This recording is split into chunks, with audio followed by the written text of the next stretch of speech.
Heto ang pinaka number 1 na kinaiinisan ng mga kapwa natin farmers. So what's up mga idol, nandito nga pala tayo sa gulayan ng aking kuya. Hindi ko nga matanggap na makita na ganito ang gulayan ng aking mga kuya sapagkat halos lahat ng kanyang bunga ay mga sira-sira na. Gawa na siguro sa masama ng panahon at hindi makapag-alaga at hindi makapag-spray ng mga kanyang mga pananim. Bukod nga pala sa pag-spray, meron din kami mga trap dito na kung saan ay hinuli namin yung mga insekto. Na kung saan ay pumasok dito ay hindi na sila makakalabas. Yan. Kapag pumasok sila dito guys, yan, mamamatay na lang sila, hindi na sila makakalabas. So, ayan na sila. Diba?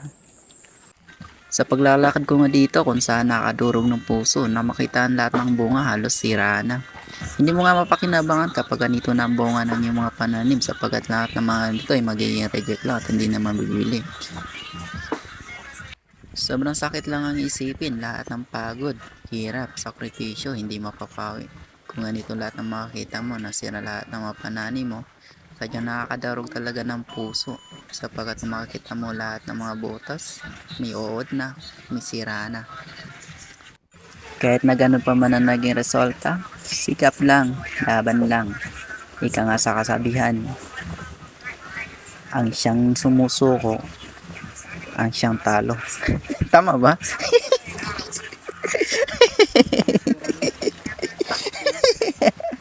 Ay, nasa. Okay. Cut ko muna.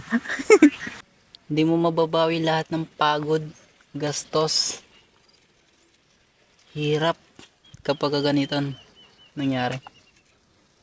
Diba? Sobrang nakapanlo mo guys. Kasi kapag kamahal mo ng isang tao, mararamdaman mo talaga na yung pagod, yung gastos, yung hirap. Tapos makita mo ganito magiging mangyari sa mga bunga. Diba? Sakit lang tingnan na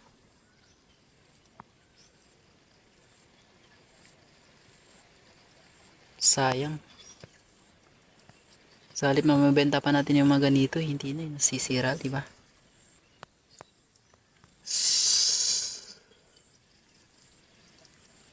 Sobrang hirap makita na ang kapatid mo nagsusumikap. Tapos ganito yung makita mo. Diba guys?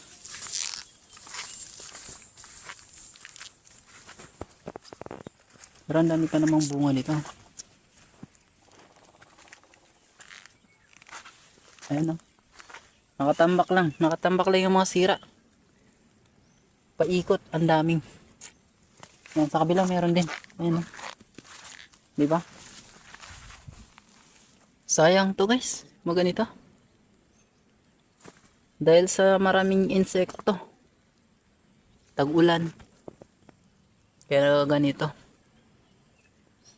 Pero sobrang sayang pa rin to guys, hindi bawi, di ba? Napakahirap tingnan na ganito yung magiging resulta sa pinagpagura ng kapatid natin.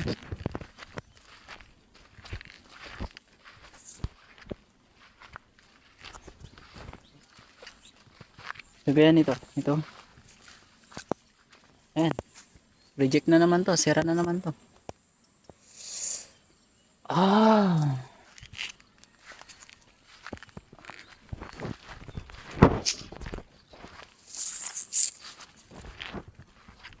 Ito, napakalaki sana.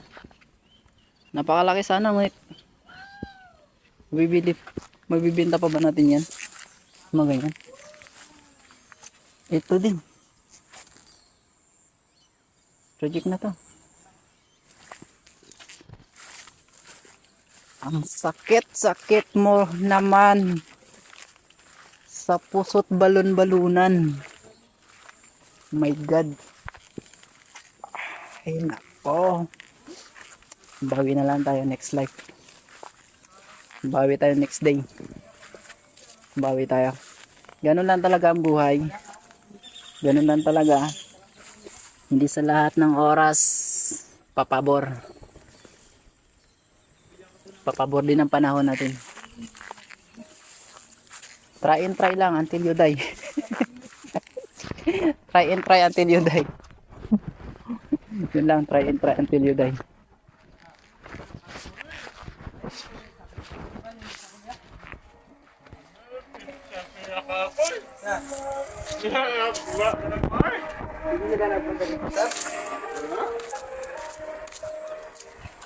Well, ganun talaga ang buhay. Hindi sa lahat ng oras, panalo ka. Hindi sa lahat ng oras, paldo ka. Pinaka the best way, lumaban lang ng patas. Ipatuloy sa buhay. Enjoyin ang buhay. Laban lang. Dahil sa tamang oras, bibigay rin ng Diyos ang para sa atin. So mga idol, maraming salamat sa panonood sa video nito. Hanggang sa muli, ingat po kayo.